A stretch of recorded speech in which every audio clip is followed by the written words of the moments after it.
ലോക്സഭാ തെരഞ്ഞെടുപ്പിലെ തിരിച്ചടിയുടെ ഭാരം പേറി BJP ദേശീയ അധ്യക്ഷൻ JP നദ്ദ സ്ഥാനമൊഴിഞ്ഞേക്കും.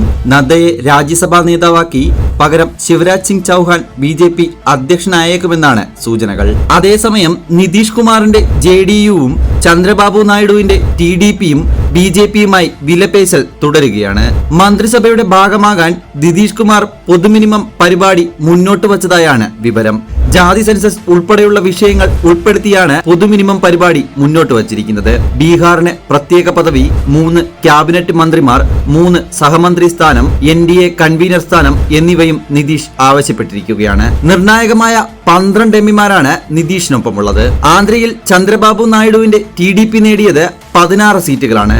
ആന്ധ്രാപ്രദേശിനും പ്രത്യേക പദവി വേണമെന്ന് TDP ആവശ്യപ്പെടുന്നുണ്ട്. ലോക്സഭാ സ്പീക്കർ പദവിയും 3 ക്യാബിനറ്റ് മന്ത്രിമാരും 2 സഹമന്ത്രിമാരും വേണമെന്ന് ആവശ്യമുണ്ട്. പ്രധാനപ്പെട്ട മന്ത്രിസ്ഥാനങ്ങളാണ് നായിഡു ആവശ്യപ്പെട്ടത്. ഒപ്പം അമിത്ഷായെ ആഭ്യന്തരമന്ത്രി പദവിയിൽ നിന്ന് ഒഴിവാക്കണമെന്നും TDP പിടിവാദം പിടിക്കുന്നുണ്ട്. എന്നാൽ നിർണായക വകുപ്പുകളായ ആഭ്യന്തരവും പ്രതിരോധവും ധനകാര്യവും വിദേശകാര്യവും വിട്ടുകൊടുക്കില്ലെന്നാണ് BJP നിലപാട്. 5 എംപിമാരുള്ള ചിരാഗ് പാസ്വാന്റെ LJPക്ക് റെയിൽവേ വകുപ്പും മറ്റൊരു സഹമന്ത്രി സ്ഥാനവും വേണമെന്ന വാശിയിലാണ്. ഏക്നാഥ് ഷിൻഡെയുടെ ശിവസേനയ്ക്ക് 1 ക്യാബിനറ്റ് മന്ത്രിയും 2 സഹമന്ത്രിമാരുമാണ് വേണ്ടത്. ജിതിൻ റാം മാഞ്ചിയും കേന്ദ്രമന്ത്രി സ്ഥാനം ആവശ്യപ്പെട്ടിട്ടുണ്ട്. ജയന്ത് ചൌധരിയുടെ RLDയും അനുപ്രിയ പട്ടേലും ക്യാബിനറ്റ് മന്ത്രിസ്ഥാനം ചോദിച്ചിട്ടുണ്ട്. ആകെ കൂടി അവിയൽ പരുവത്തിലാണ് NDAയിലെ കാര്യങ്ങൾ.